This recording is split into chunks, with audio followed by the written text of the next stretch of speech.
About inventory control models.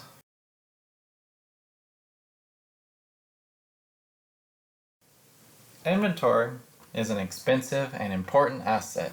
It is any stored resource used to satisfy current or future need. It includes raw materials, works in progress, and finished goods. The levels of finished goods are a direct function of the demand. Finally, needs of raw materials through finished goods can be reasonably determined once finished goods demand is determined. If we maintain very low levels of inventory, stockouts may occur, which is where there is unmet demand, and this will lead to dissatisfied customers, possibly losing those customers to another business.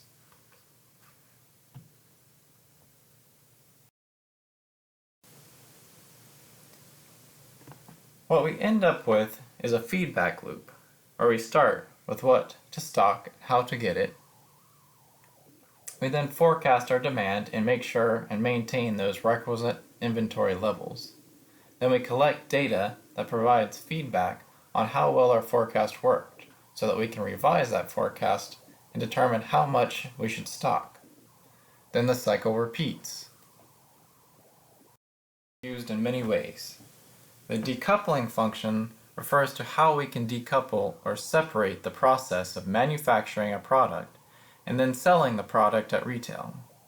Certain kinds of products are seasonal, thus storing quantities in the production time, like agricultural products that grow in the spring but are harvested in the fall, allows us to store that material in times of non-harvest. Inventory can also be used to smooth out periods of high sales and low sales, like how we see increased sales in the holiday season. Another use of inventory is to take advantage of quantity discounts. You may have higher storage costs with keeping more inventory, so you must balance between the discount and the costs. Most importantly, inventory helps us avoid stockouts.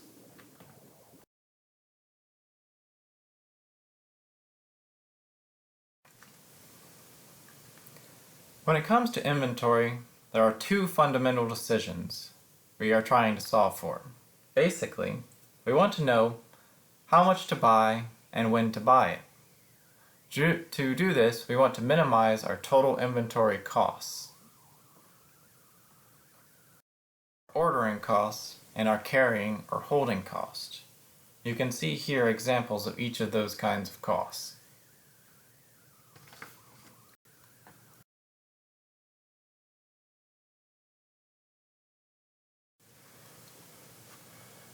What differentiates between the two kinds of costs is whether they scale with the quantity or not. Ordering costs are independent of the amount of inventory you order. However, carrying costs increase as the order size increases. The economic order quantity, or EOQ, is a well-known model for determining how much inventory to keep. The objective of the EOQ is to minimize the total cost of our inventory. There are certain assumptions that must be met in order to use the EOQ. Throughout the year, the demand should stay relatively constant. The lead time is known, like Amazon and 2-day shipping. The lead time on an Amazon order is 2 days. The receipt of inventory is instantaneous, and all of the ordered inventory arrives instantly on the expected day we assign it to be received. Our purchase costs per unit are constant, and we're not looking at quantity discounts at this point. The sawtooth shape here, where we have our full order quantity at the top, and due to the constant demand goes to 0, where we then instantly receive our next order quantity, and then it repeats.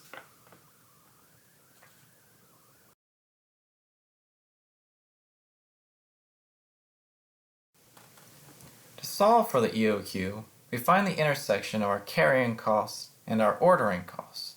This will give us the optimum quantity for inventory and thus minimizes our total costs.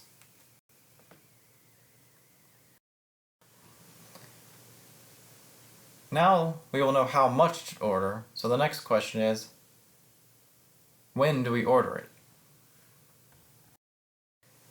To find the reorder point is pretty simple. We just need to know our daily demand and the lead time for our order in days.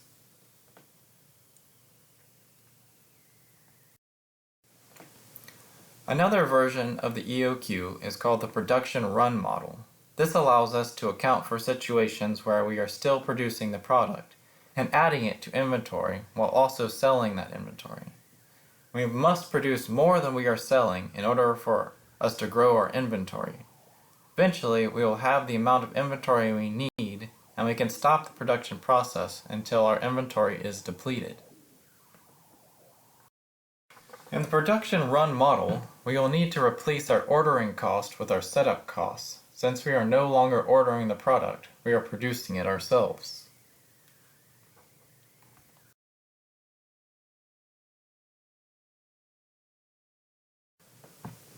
One advantage of the production run model is that the maximum inventory can be less than our order quantity due to replenishment of the production process.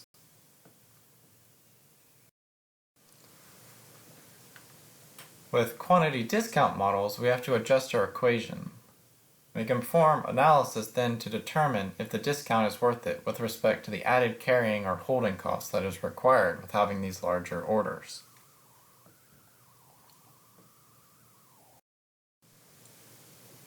Sometimes we have more demand than we expected, which will cause a stock out. To combat this, we can use something called safety stock.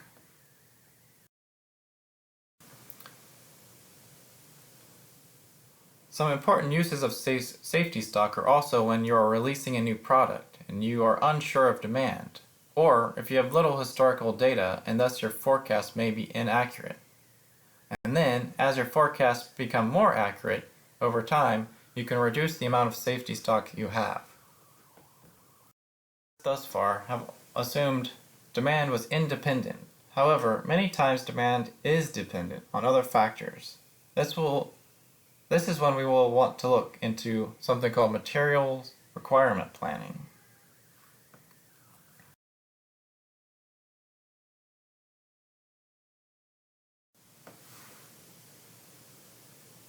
Major benefits of MRP are increased customer service levels, lower costs, better scheduling, and faster response to changes in the market. I'm not really going to cover in major details MRP here, because MRP has evolved to include many parts of the supply chain, including labor hours and material costs. And software has been developed to help keep track of all of the parts of an MRP. Using this software has transitioned the name to Enterprise Resource Planning, or ERP, which is a more important concept. The goal of ERP is to reduce the costs of operations through integration.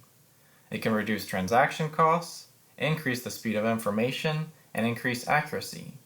Being trained on an ERP software can also land you a six-figure job. Software is very expensive, and also the training to use that software is very expensive. But, like I said, if you're one of the few people that is trained on ERP software, you can get some pretty nice jobs that pay a lot of money.